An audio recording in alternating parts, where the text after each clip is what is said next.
आप आ जाइए ना मंच पे, आप आ जाइए ना मंच पे, मुझे बताते रहिए। लेकिन 10 सालों में बना नहीं पाए।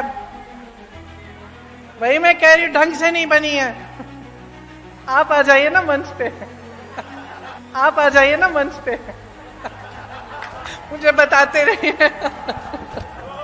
आपने तो देखा होगा कि आज मध्य प्रदेश में कैसी सरकार चल रही है। मेरे ख्याल से 225 महीनों की सरकार है और 250 घोटाले हैं। 18 साल से सरकार चल रही है, 22,000 घोषणाएं की हैं। मंडला जबलपुर की जो सड़क है 10 साल से बन रही है, 10 साल से। पहले 4 लेन की बन रही थी, अब 2 लेन की बन रही है, लेकिन 10 सालों में बना नहीं पाए। वही मैं कह रही हूं, ढंग से नहीं बनी है। आप आ जाइए ना मंच पे।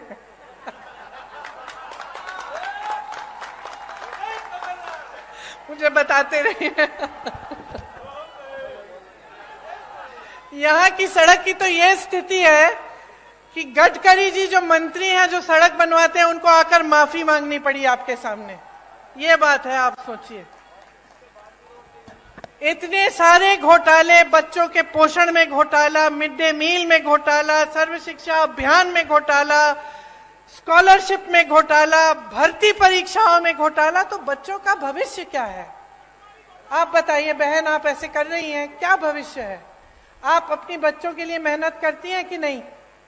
मेहनत करती हैं, मेहनत से उनका पालन पोषण करती हैं। तमाम दुनिया भर की समस्याएं होती है, लेकिन माँ बाप क्या चाहते हैं कि बच्चों की परवरिश ठीक ढंग से हो, बच्चे आगे बढ़े। लेकिन आपको अंधकार ही अंधकार दिख रहा है। जब आपके स्कूल में पोषण पर घोटाला हो रहा है, जब स्कॉलरशिप पे घोटाला है, जब भर्ती की परीक्षाओं में घोटाला है, तो बेचारा नौजवान करे क्या? स्कूल करता है, पढ़ाई करता है, अच्छे अच्छे अंक भी लाता है, आगे जाकर फीस भरता है, ट्यूशन करेगा, भर्ती परीक्षा के लिए तैयारी करेगा बेचारा। माँ बाप कभी कभी घर से बाहर भी भेज देते हैं, दूर कहीं पे ट्यूशन सेंटर में, किसी शहर के अंदर की, जा बेटा पढ़ ले, अच्छा भविष्य बनेगा। और फिर क्या होता है? उसमें घोटाला हो जाता है, हर स्तर पर घोटाला। तो बेचारा परीक्षा देता है, परीक्षा में पास भी हो जाता है, लेकिन नियुक्ति नहीं होती, क्योंकि घोटाला हो जाता है, सब कुछ बंद हो जाता है।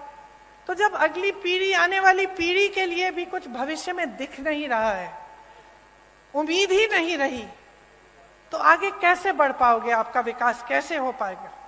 सबसे बड़ा व्यापम का जो घोटाला हुआ यहाँ, पता नहीं कितने लोग मर गए उसमें, किसी ने इंक्वायरी, जांच तक भी नहीं कराई, और वही सरकार चली जा रही है, चली जा रही है।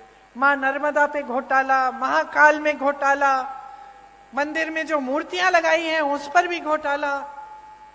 तो थक नहीं गए हो आप? थक गए हो? थक गए हो ना?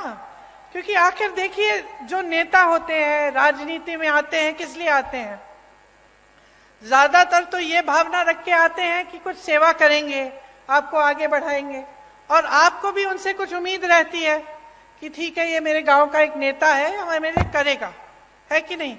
लेकिन जब आपको दिखता है कि चाहे कुछ भी मंच पे आकर कुछ भी कह रहे हैं, आपको कुछ भी कहानियां सुना रहे हैं, लेकिन सच्चाई इनकी कुछ और है।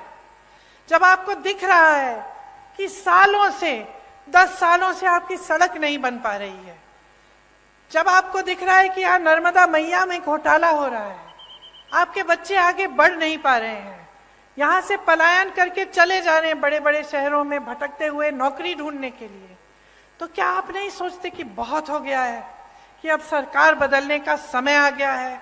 जिन्होंने भ्रष्टाचार किया है उनको सबक सिखाने का समय आ गया है, और एक ऐसी सरकार लाने का समय आ गया है जो आपके लिए काम करे।